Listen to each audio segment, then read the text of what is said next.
I won't let a low-educated man like you date my daughter. A part-time high school? Are you kidding me? I've heard enough about your struggles growing up in a single-parent household.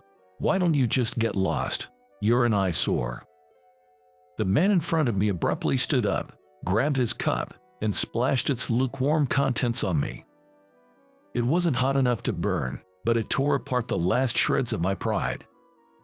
"I'm truly sorry." Somehow mustering those words, I pushed myself and staggered out of the room. She didn't follow me. Filled with this bitterness, I dedicated myself wholeheartedly to working harder.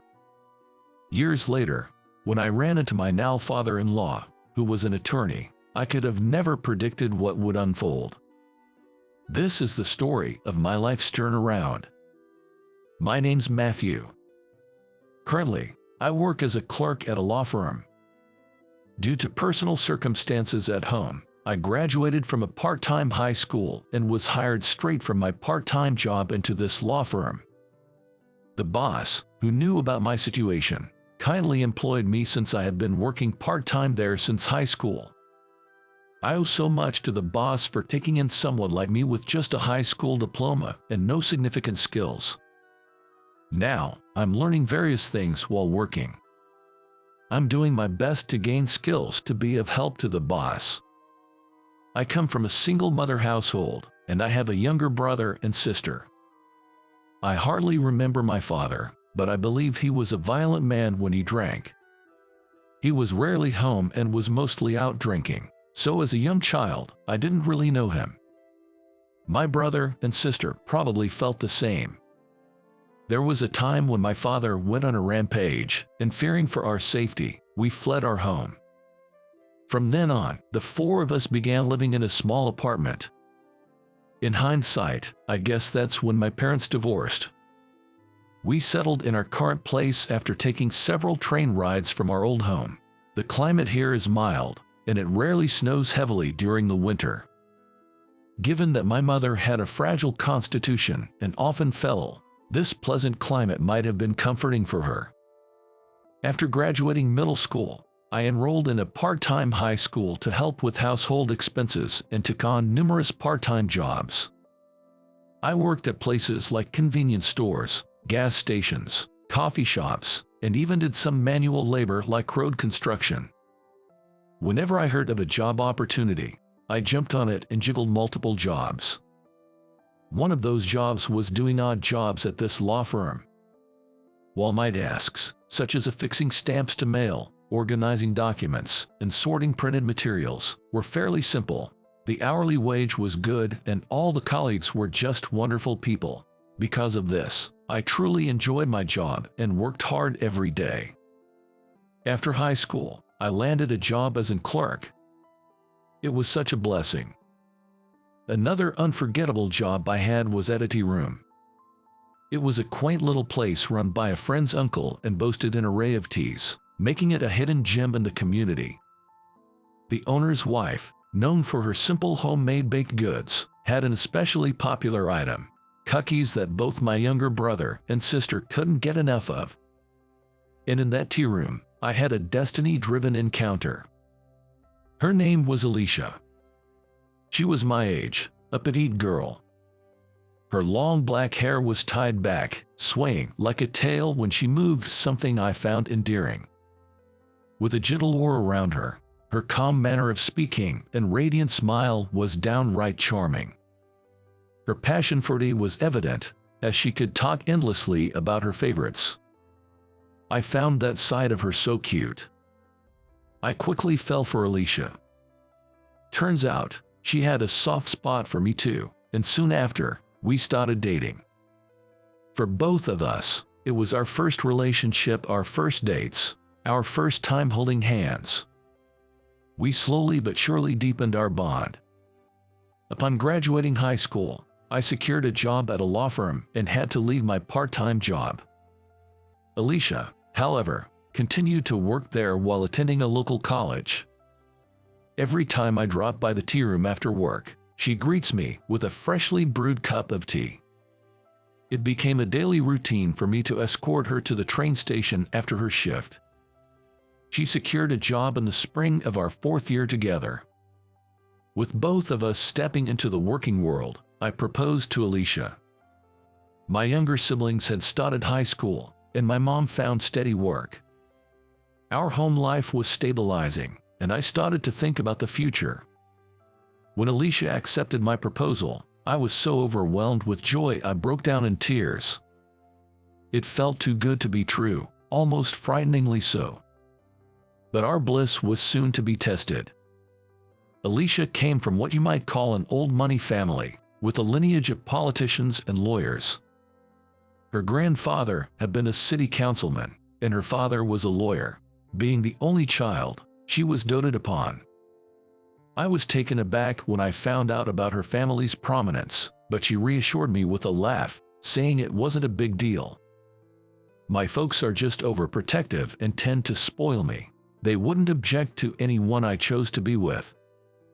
It seems that she talked about me quite often to her folks.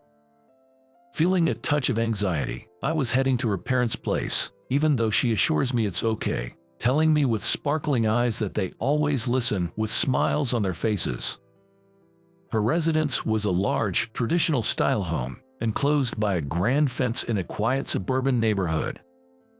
Though I'd always dropped her off at the train station, I'd never seen her house before. She'd always turned down my offers to take her home, saying that a car was already coming to pick her up from the station. Seeing the splendor of her house made me reflect on the small apartment I shared with my family. I couldn't help but feel our worlds were so different, intensifying my anxiety. It's old and a bit embarrassing. Saying that, she walked through the gate, but all I could do was shake my head. The person who greeted me was her mother. Her gentle and warm smile was so much like Alicia's that I could definitely see the family resemblance. "My name's Matthew. Nice to meet you." As I bowed and introduced myself, her mother smiled softly and led the way. "My husband will be a bit late from work. I hope you don't mind waiting for a bit." "Oh, it's all right." I was led to a traditional living room adorned with beautiful American paintings and what looked like an expensive vase. She served tea for us. The atmosphere around Alicia and her mother was so similar. Both radiated a calm and gentle aura. Suddenly, the sliding door opened, and a stern-looking man walked in. Without saying a word, he took a seat next to the mother. From the way she served him tea without any introduction, I deduced he must be her father. Hello, my name's Matthew." I straightened my back and bowed deeply. However, he just glanced at me and didn't say a word. Confused, I looked at Alicia, and she seemed equally bewildered, shifting her gaze between her father and me. Amid the silence, the first to speak up was the mother. "Matthew, please look up. Honey, what's going on?" Trying to mediate the situation, the mother raised her hand to intervene, but the father began to speak. "Was it Matthew? Alicia told me she wanted to introduce you to us. I hope you don't mind, but I did a little digging." "What? What does he mean by digging?" While I can't exactly puff out my chest and boast about my life, I haven't done anything wrong, and committing a crime is totally out of the question. As I was pondering this, Dad let out an exaggerated sigh. "I've heard your family is quite poor. You've even been working part-time jobs to help with the bills," he said. It was the first time anyone had said so bluntly that I was poor. Sure, we aren't rich, but I always thought we lived a typical life. Still, from the perspective of someone from such a prestigious family, I guess my household must seem inferior. Dad continued, "I want Alicia to have a life that's more than just average happiness. That's a parent's heart. Someone broke like you is out of the question." I was deeply shocked by those blatant and malicious words. Seeing my reaction, Dad smirked.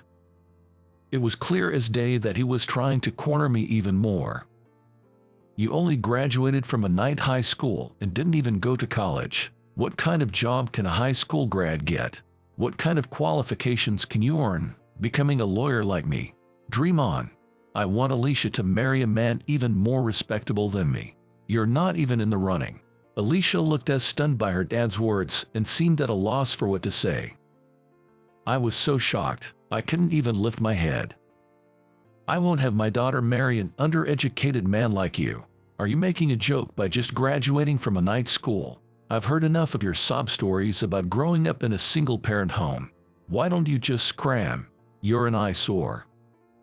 Dad abruptly stood up and, in his rage, grabbed his teacup and splashed its contents at me. Thankfully, the tea was lukewarm, so I didn't get burned. However, my already fragile pride was now completely shattered. "I'm sorry." I somehow managed to utter those words, forcing my trembling legs to carry me out of the room. She didn't come after me. That night, I received an apologetic message from Alicia. She expressed her apologies and mentioned wanting to meet and talk, but I replied that I couldn't see her again.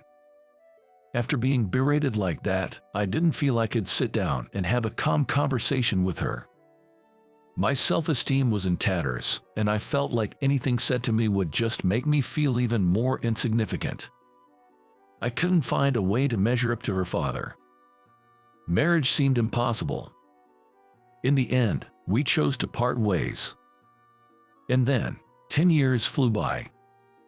10 years later, we were both 32. I'm still working at the same law firm. I've gotten my national certification, and the busy days have helped me forget the past. I hadn't been in touch with Alicia since that day. I heard she got a job and moved out of her parents' home. By the 3rd year, she had been transferred out of state. I couldn't bring myself to respond to her messages. Yet, I still can't forget her. I feel I might never be able to love someone else for the rest of my life. Trying to escape those thoughts, I've immersed myself in my work.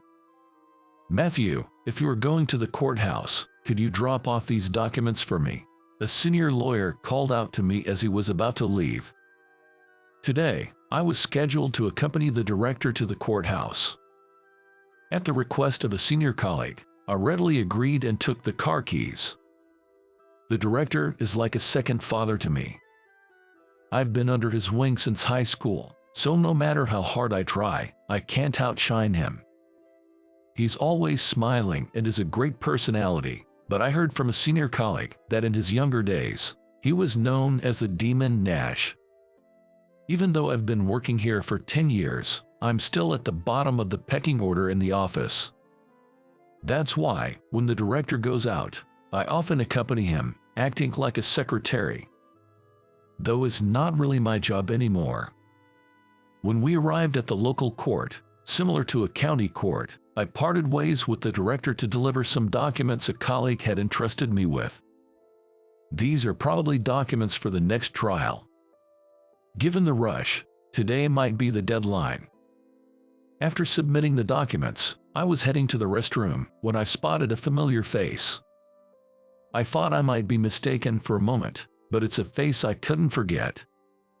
He, seemingly an authority figure, was walking towards me. I tried not to make eye contact and nodded while looking down. But that man, Alicia's father, stopped right in my path. Well, aren't you the overconfident guy who proposed to my daughter despite having no college degree? I had hoped he hadn't recognized me, but I was wrong. I remained silent, keeping my head down. "What are you doing here? If you're being sued, do you need my help? Someone like you, without an education, probably knows nothing about the law, right?" Alicia's father sneered, suddenly changing his expression. It was a look of pure fury, so sudden it sent chills down my spine. "You said something to Alicia, didn't you? Ever since that day, she's stopped listening to me. She was always such a good, obedient girl, but now it's as if she's under a bad influence." "I have no idea what you're talking about. I haven't been in touch with Alicia since then. Your accusations make no sense to me." "Oh really? Do you think you can just brush me off like that? Listen here, lowlifes like you can't even hold a conversation with sophisticated people like Alicia and me. Know your place and cower in it. Never show your face around me again. That might be a little difficult for you." Out of place, A laid-back voice echoed in the area, and the person who appeared was Director Nelson. "Oh, Mr. Nelson, why are you here?" The one who exclaimed in surprise appeared to be Alicia's father's boss. Shocked, he bent forward in a right angle to greet the director. "This is a courtroom, right? Isn't it normal for attorneys like us to be here?" The director, laughing, addressed the boss, while Alicia's father looked on in disbelief. "Oh, come on. Haven't you also served as the president of the Bar Association? You're a giant in the legal community, aren't you?" "Well, it's just that I've been around long enough to be known by many. Being an attorney, it's only natural to come to a courtroom, right? More importantly, what's up with our Matthew?" Director Nelson gave me a light pat on the shoulder and looked towards Alicia's father. His face was smiling, but his eyes weren't. I knew that look all too well, having worked alongside him for many years. When he made that face, it usually meant he was upset. "Matthew here is my protege. He's a top-notch lawyer." "What? A lawyer? But didn't you only graduate from an evening high school?" Alicia's father looked at me with an incredulous expression. I simply nodded in confirmation. That was the case 10 years ago, but thanks to Director Nelson's guidance, I was able to become a lawyer. Did you know even someone with just a high school diploma can become a lawyer? On my suit, there's a lawyer's badge, but it seems Alicia's father didn't notice. When I broke up with her a decade ago, seeing how devastated I was, Director Nelson had suggested I study to become a lawyer. You don't necessarily need a college degree to become one. It was a challenging path, but I decided to take it on, thanks to Director Nelson's encouragement and rigorous training. Somehow, I passed the preliminary and bar exams on my first try and completed my legal training to become a lawyer. Director Nelson and my colleagues at the firm were all thrilled and celebrated with me. That was 5 years ago. Matthew has always been exceptional. He passed all his exams on the first go. Since high school, he's been honing his skills with our senior staff here, so he's very hands-on and proactive. I plan on having him as my successor. Hearing Director Nelson's words, I couldn't help but blush. Alicia's father looked at me, clearly taken aback. "Oh, by the way, for the upcoming trial, Matthew will be the lead attorney for the plaintiff. I believe you're representing the defendant, aren't you? It'll be interesting to see how this plays out, won't it?" Director Nelson said with a sly grin. His villain-like demeanor made me smile too.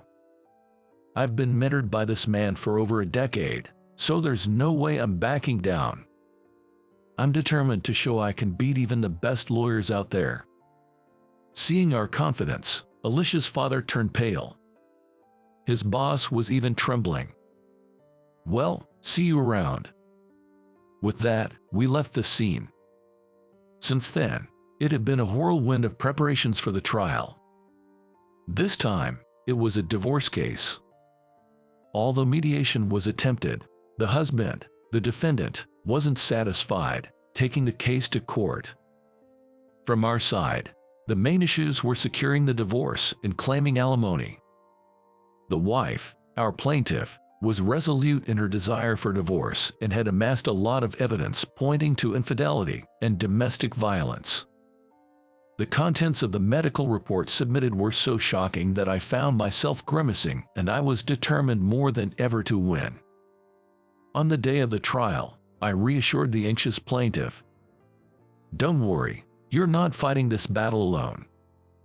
But, of course, I'm not fighting this alone either. I'm always being helped by my colleagues and staff at the office. That's why I truly believe there are people standing behind me, supporting me. Isn't it the same for you? You've mentioned that your kids, your parents, and even your friends are all cheering you on, haven't you? Let's give it our best shot, together. Yes. And so, we took on the case and came out overwhelmingly victorious. The husband's arguments were all over the place, lacking any sincerity. Using that to our advantage, we were able to win the desired alimony of $30,000. Of course, the wife was granted custody. Child support was set at $1,000 monthly, and a lump sum payment was agreed upon until the child reaches adulthood. Everything went as we hoped. After hearing the verdict, the defendant hung his head in dismay. It seemed like Alicia's father was suggesting an appeal, but not wanting to endure any more humiliation. The trial was concluded then and there. "Hey," someone called out as we were leaving the courthouse. I knew there was only one person who would call out like that in such a high-handed manner, and sure enough, it was Alicia's father, glaring at me. "Don't get too cocky. So what if you're a lawyer? Without a proper education, you're never going to make it big. I won't have someone without a degree acting all high and mighty. I admit I don't have the educational background, but is that really necessary to defend someone? What? I became a lawyer to stand up for the weak. I don't care about climbing the corporate ladder. I can't stand people who oppress those in a vulnerable position, and I certainly won't tolerate those who misuse the power they're entrusted with." Humph, young blood, that's just idealistic nonsense. Maybe, but it's something I believe a lawyer should never forget. "You insolent man. I can't even deal with you." With that, Alicia's father stormed off. To suffer such a defeat after looking down on his opponent must have been a huge blow to his pride. Reflecting on it, I felt a bit vindicated about my past decisions. A few days later, an unexpected visitor arrived at the office. "Alicia, it's been a while." Alicia, still as beautiful as ever, smiled, though she appeared a bit worn out. Alicia came to discuss something about her parents. The clerk who heard the conversation informed me of this. About her parents. When I asked that, Alicia, with tearful eyes, pulled out a few photographs. In them was Alicia's father. The man in the pictures was seen getting intimate with a woman other than Alicia's mother. There were multiple photos, all with different settings and outfits, suggesting potential evidence of infidelity. My dad used to dote on me and my mom, almost smotheringly, treated us like birds in a cage. I only realized something was off about 10 years ago. Up until then, I thought it was normal, but something happened that made me realize his thinking was twisted, and I left home. But it seems like over these 10 years, with me gone, my mom has been even more controlled by him. She rarely leaves the house and spends her days being berated by him at home. She used to love going out, but now she's afraid of upsetting him. Can't we get them divorced? At this rate, my mom will break. Saying this, Alicia became too emotional and began sobbing into her handkerchief. "I'm sorry, but without the person directly involved, please, can't something be done?" At the clerk's words, Alicia kept bowing her head. In matters of divorce, the person's intent is paramount, and there's limited room for family to intervene. But considering the circumstances, I wanted to help. It's not just because of Alicia, but it's also sort of a professional ethic of mine as an attorney. "Can we get your mom on the phone?" At my words, Alicia quickly looked up. Her eyes, now bloodshot, widened, and she hurriedly pulled out her cell phone. "I can, right now." "All right then, please go ahead." She then set her phone to speaker mode, and I listened to her mom's voice. The voice, in stark contrast to my memory from 10 years ago, sounded utterly drained. "Divorce? I haven't thought about that. Thank you for your concern. But Mom, you see how Dad's behavior is off, right? That's not love. It's just control. I know you've protected me from Dad. I know you held him back when I left home. I promise I'll protect you now. So please, can we run away together?" From the other end of the phone, it sounded like Alicia's mother was crying. All I could hear were her sobs, so I spoke up.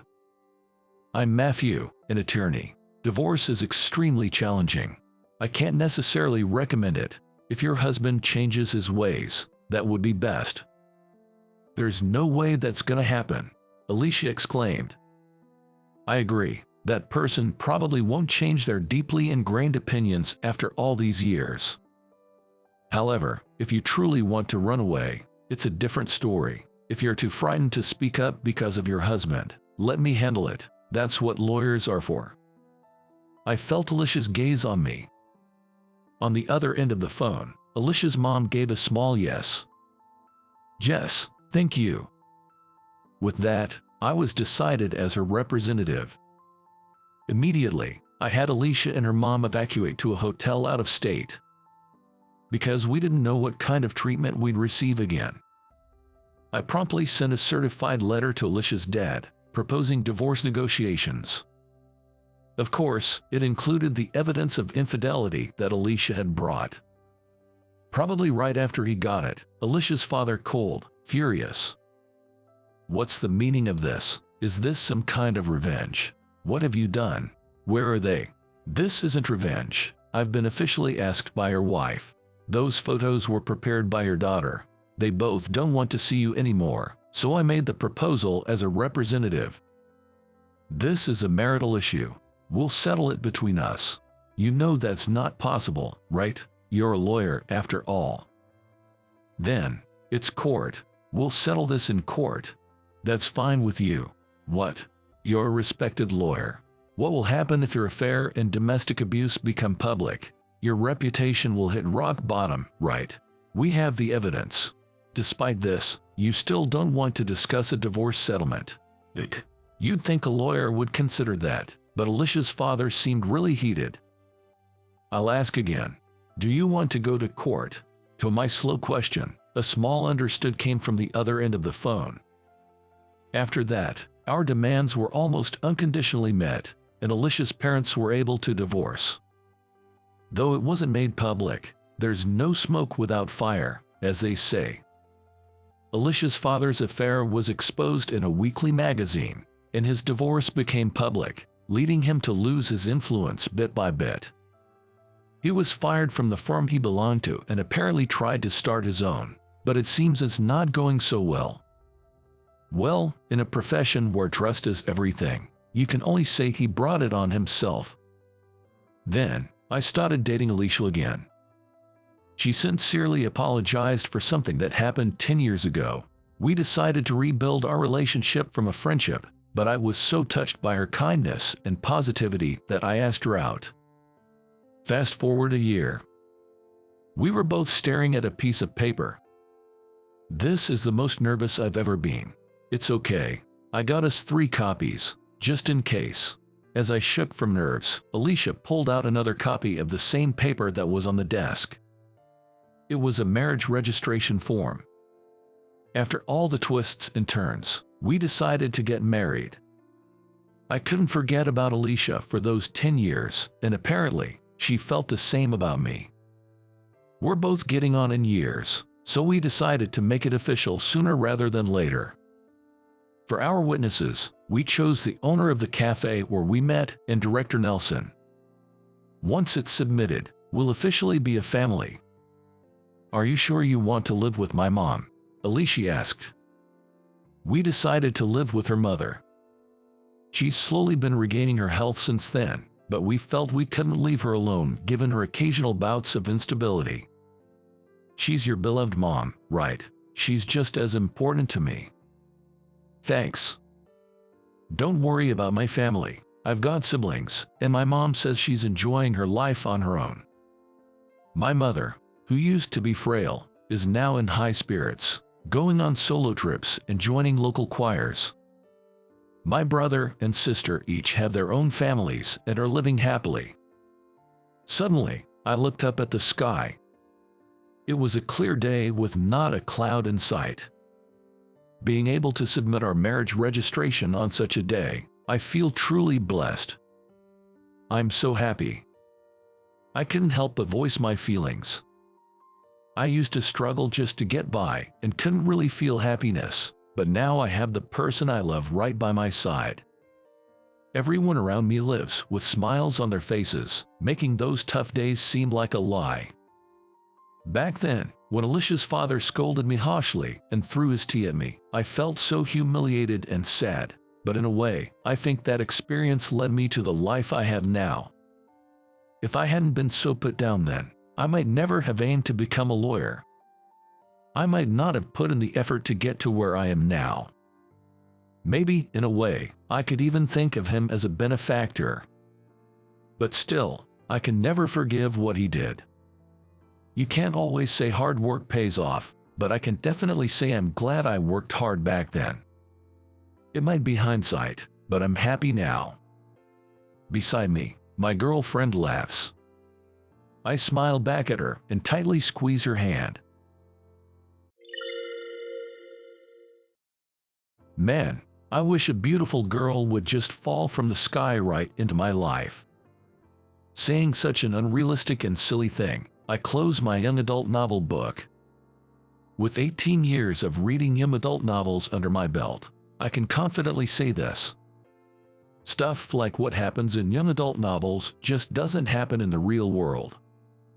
My name is Mike. I'm just an average office worker.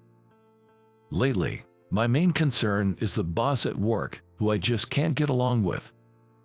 Hey, Mike, I told you to get this report done, but this is your task.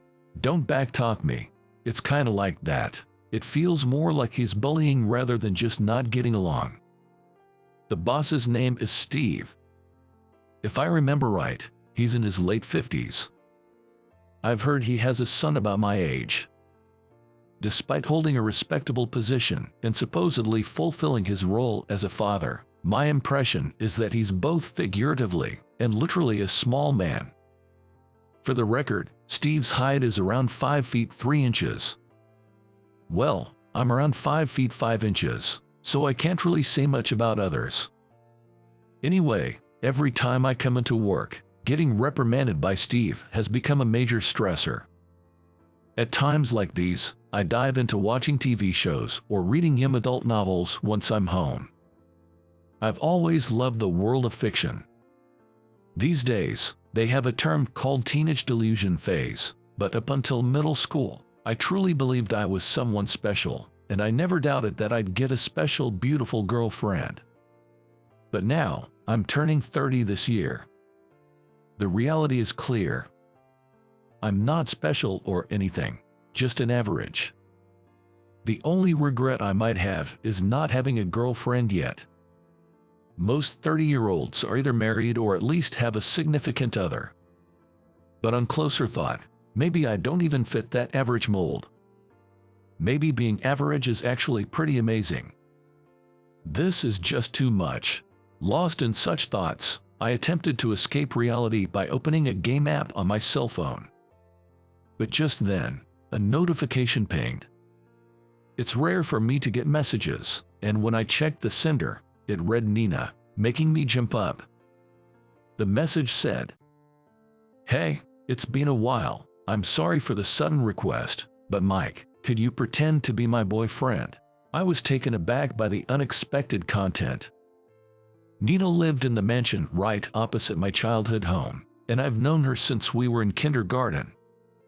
By the way, Nina's father is a real estate tycoon, super rich. So basically, I was being asked to play the role of a boyfriend by the daughter of a CEO, my childhood friend. Confused, I decided to hear her out. She pleaded for help, and begrudgingly, I agreed. A week later, I headed to the train station Nina had specified. Even though I've known her since we were kids, I felt a bit nervous.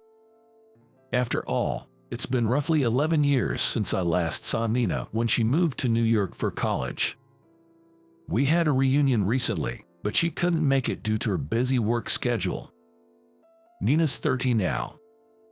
She must have changed a bit in appearance, I thought. As I was waiting, I heard Mike and saw a woman energetically waving at me. "Sorry, did I keep you waiting?" "No, not at all." There she was, transformed from a young girl to a full-grown woman. Nina looked even more beautiful than before, and my nervousness peaked. "You seem nervous, Mike. Is it because I've gotten more attractive?" I'm not nervous. Don't get the wrong idea. The nervousness made me behave strangely. But it's true. Nina have grown up. However, things like her calling my name from afar and running towards me, or her sparkling smile, remained unchanged from when we were kids. I was anxious about how she might have changed, but I genuinely felt happy to see that my childhood friend was still the same in many ways. Shall we head to my parents' house? Yeah. Now, this is where the real challenge begins. I have to play the role of Nina's boyfriend after all. To briefly explain the situation, as I mentioned earlier, Nina's father is in the real estate business. Recently, he seems to have confided in a close business associate, the CEO of another company, saying, "My daughter just can't seem to get a boyfriend." Then, the CEO offered, "Why not look among our employees?" and apparently took the initiative. As it turns out, the department head's son was actively seeking a partner for marriage. After exchanging pictures, the young man seemed quite taken with Nina and desperately pleaded for a formal introduction with marriage in mind. That's the story. It's so infuriating when I think about it now. They made this decision without my knowledge, typical of dad, always meddling like that. Nina is puffing out her cheeks, and I couldn't help but give her a smile. It's true, Nina's father has always been overly concerned about his daughter. Anyways, we need to deter this match at all costs. I'm counting on you today. I'll do my best. You see, my role as Nina's boyfriend is to dissuade this prospective groom. Nina was upset that her dad had gone ahead and set up a matchmaking date on his own. However, her dad insisted that if she didn't have a boyfriend, he wanted her to meet the guy at least once, chalking it up to typical parental meddling. Feeling the pressure, Nina spontaneously lied, saying she already had a boyfriend. But when her dad questioned who this boyfriend was, she impulsively blurted out my name. Though her dad was quite suspicious, he relayed to the other guy's family that she was taken and suggested calling off the arranged meeting. But to their surprise, that guy kept insisting on at least one meeting, making it hard for her dad to decline his persistent requests. Concerned that she might be pursued by the suitor in the future, Nina decided the best way to get him to back off was to show him her boyfriend in person. Hence, she came up with this scheme to rope me in. As you've probably figured out by now, I'm about to get dragged into a complete mess. At first, I thought to decline, but then she called and pleaded, "Please, just this once." Over the phone, I felt my cheeks warm up, and I reluctantly agreed. To be honest, even if it's just pretending, the idea of being Nina's boyfriend wasn't all bad. Because I had been secretly in love with her for the longest time. But I never had the courage to confess. I was scared of ruining our childhood friendship. And every time I saw the grand mansion she lived in right across from my family home, I couldn't help but feel the stark difference between our worlds. So, I gave up on my feelings for Nina. "Hey, why did you choose me to pretend to be your boyfriend?" I asked, holding on to a faint hope. Nina gazed at the scenery and pondered. I couldn't read her expression. Just felt like it. She said, flashing me a bright smile. "I guess. There's no deeper reason to it," I thought, shrugging. There's no way Nina would have special feelings for someone like me. After that, we entered Nina's lavish mansion. Her dad was inside. "I never would have guessed you two were dating," he commented, his expression a bit stiff. "By the way, he doesn't know that I'm just pretending to be her boyfriend. I need to ensure he doesn't find out. Would it be okay if I greet her? Of course, I think my wife would be pleased as well." With Nina's father's permission, I went in front of the photograph of her mother and greeted her. Nina's mom passed away due to illness right after Nina graduated from high school. I had always known she had health issues, but I was truly shocked when she passed away. She was someone who took care of me since I was young. Whenever I visited their home, I remembered the warm smile of Nina's mom and how she would always welcome me with lots of treats. She was truly a wonderful person. Although I was close to Nina's mother, I hardly spoke to her father. He was often busy with work, and I had a somewhat intimidating impression of him. I've heard that after losing his wife, Nina's dad became extremely protective of his daughter. I wonder what will happen if he finds out I'm just pretending to be her boyfriend. While these thoughts raced through my mind, the doorbell rang. Finally, The date she was supposed to meet had arrived. A wave of tension washed over me. Oddly enough, this date knew that Nina would be bringing her boyfriend today. He still wants to persuade Nina even in my presence. I thought, what an arrogant and persistent guy. He must really not know when to give up. I wondered what he looked like. Just then, the man for the matchmaking date and his father entered the room. To my shock, upon seeing the father, my eyes nearly popped out of their sockets. Steve. To my surprise, there stood Steve, my boss at the company with whom I often clashed. Mike, why the hell are you here? Steve looked just as taken aback. Could it be that Nina's father is close friends with the CEO of my company? Come to think of it, I had heard that the date was a manager's son. And Steve is a manager. I was completely dumbfounded by this unexpected encounter. No way, you're the boyfriend of this lady, you've got to be kidding, Steve exclaimed, his eyes bulging in disbelief. But then, Nina, standing beside me, suddenly grabbed my arm. It's true, Mike is my dear boyfriend, she told Steve with a serious tone and earnest eyes. It must be an act, but her convincing expression made my heart skip a beat. Then Steve's son said, so he's Nina's boyfriend, glaring at me. His eyes mirrored the condescending look I often received from Steve, making me recoil involuntarily. He had clearly inherited his father's shorter stature. After that, Steve's son began to talk about his own background. Apparently, he worked for a company with a higher income than the one both his father and I worked for and seemed to have a promising future. It felt like I was the one out of place in the situation. For a moment, I felt disheartened. However, Nina never let go of my arm. Please, reconsider. Mike is my subordinate, but honestly, he's quite useless. I bristled at Steve's words, but Nina seemed even more upset. Don't you dare insult my boyfriend. Mike has many wonderful qualities. Nina, who had been reserved till then, glared fiercely, leaving Steve and his son taken aback. It seems Nina really loves him. Suddenly, the son, looking very uncomfortable, said, "Excuse me," and left the house. "Hey, wait," Steve called after him. As he did, he turned to me, giving me a warning glance. Remember this. I had a bad feeling about all this, and just then, Nina finally let go of my arm. I'm sorry for holding on for so long. Oh, it's okay. Seeing Nina's face turn red made me blush as well. Do you two plan on getting married? Nina's father suddenly asked, catching me off guard. Nina looked equally unsure about how to respond. Seeing our flustered reactions, Nina's father just said, "Never mind," and shrugged. It was my idea to bring up this matchmaking meeting. I'll apologize to the other party properly. With that, he went into his study. Thanks for playing the role of my boyfriend today. I'll treat you to something next time.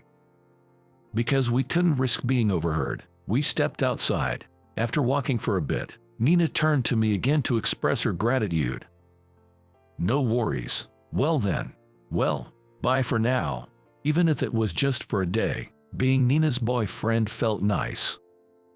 It felt like my long-held crush was momentarily reciprocated. Yet, there was a lingering sense of regret. Maybe I still do have feelings for Nina.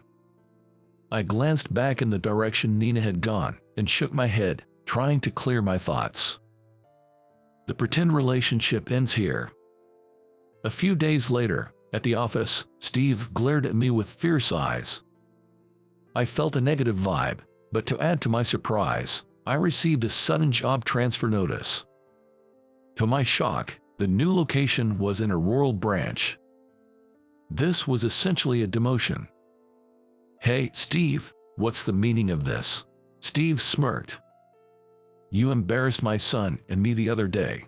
I always thought you weren't suitable for this department, so I took the opportunity to send you where they are short-staffed. With that, he laughed heartily. Apparently, several employees had recently quit at that branch, and they were in dire need of staff. Steve had strongly recommended me for the position. So, I was pretty much forced into this demotion. Darn it, why did this happen to me? No matter how unfair it felt, the decision was irreversible. Some days later, I was using my weekend break to prepare for the move.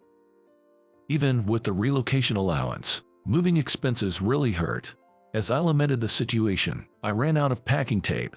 Stepping outside to buy more, I noticed a sleek black car parked in front of my old apartment. Wait, that car looks familiar. Oh, that's Nina's family's car. Just when I thought that, Nina stepped out of the back seat of the car, waving with a cheerful "Hey there, Nina, what are you doing here?" "Well, I heard some unsettling rumors. So, you're being transferred to the countryside, right, Mike? How did you?" Turns out, she had received a call from the guy she was supposed to meet for a matchmaking date, who told her with a laugh, "Your boyfriend's getting transferred, serves him right." Hearing that, she rushed over to see me. "I see, that guy's a piece of work. Sorry to get you involved in all of this." "Why are you apologizing, Mike? It's my fault. I lied about having a boyfriend and dragged you into this." Nina bowed her head apologetically. "You don't have to be so sorry. Believe it or not, I actually enjoyed playing your boyfriend." Hearing that, Nina's eyes widened, and she gave a big grin. Then, she dropped a bombshell. "You know, Mike, I've always had feelings for you." I blurted out, "What?" in sheer disbelief.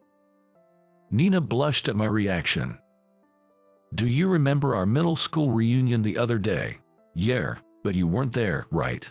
I was really disappointed when I didn't see Nina, but turns out she arrived later in the evening. At that time, because everyone was making me drink, I didn't even notice Nina's presence, and it seems Nina missed her chance to approach me. At that time, seeing you so drunk was really something, and I felt a bit sorry for you, but I never imagined that even in that state, I'd find my heart still fluttering for you. I guess I really do still have feelings for you, Mike," Nina said with a shy laugh. After that, perhaps due to her feelings of wanting to see me again, she told me that when she was approached for an arranged date, she impulsively lied, saying I was her boyfriend. That's why, when I previously asked her why did you mention my name, she felt embarrassed, fearing I'd realize her feelings for me. She quickly looked away and answered, "Just because." Apparently, her face turned beet red at that moment. "You know, I think you and my dad have very similar personalities." "What? Me and your dad?" I was taken aback by her unexpected comment. "Well, like how he's always fussing over others. Remember when I had a cold, you brought me ice cream and took care of me?" Hearing Nina's story, I did recall such an incident. But I had clumsily spilled that ice cream on the floor, causing trouble for Nina's mom. Yet, Nina cheerfully pointed out that my clumsy side is just like her dad's. The reason Nina came today was to propose that I work at her father's place, given the inconvenience she had caused. Being in sales, I had some familiarity with real estate, which aligned with the job. The salary sounded quite appealing, promising a brighter future than my current position. "But are you sure? Me working there? It's fine, actually. I told my dad about our fake relationship." "Wait, seriously?" However, from what Nina shared, her father wasn't really mad about being deceived. Instead, he seemed to feel guilty for neglecting Nina's feelings and prematurely arranging a date for her. He also felt bad about causing me trouble, and offering me a job was his idea, she said. "I'm truly grateful for this offer. If you think I'm a fit, I'd love to work with you." When I said that, Nina gave me a delighted smile. After that, I began working at Nina's father's place. At the same time, I started seeing Nina more often, and before we knew it, we were dating. One day, Nina's father asked me, "Are you two officially together now?" Well, We are seeing each other, yes. I see. There's no end to the men wanting to date my daughter. Oh boy, what a hassle. Then, Nina's father turned to me and said, "If someone comes around again, I might ask you to play her boyfriend again." He said it with a joking tone and grinned. It felt like the first time I saw a smile on Nina's father. Seeing that smile made me believe he had accepted my relationship with Nina. Oh yeah, there was this guy named Steve who was trying to get me transferred out. It seems Nina's father mentioned something about it to the CEO. Apparently, that led to Steve being transferred to a branch in a rural place, like Nebraska. The CEO, with a slightly frustrated look, responded to Nina's father, who jokingly said, "Sorry for poaching your best employee." He then mentioned that he'd make sure Steve got some retraining. Hearing that story lifted a weight off my shoulders. Later on, Nina and I got hitched. But to be honest, my life story feels like a mess. Being asked to play the part of a boyfriend for the childhood friend of the CEO's daughter, only to find out that her matchmaker's dad was the boss, I couldn't stand. Then, right when I was about to be transferred out of spite by the boss, my childhood friend turned up at my place. Turns out, she had feelings for me all along. I ended up working for her dad's company and eventually marrying her. It sounds like something straight out of a rom-com in a young adult novel. This kind of cliché plot, I bet it wouldn't get any traction. Publishers would surely be in the red with this story. But let me just say it. I'm happy. And marrying my childhood friend is just the best.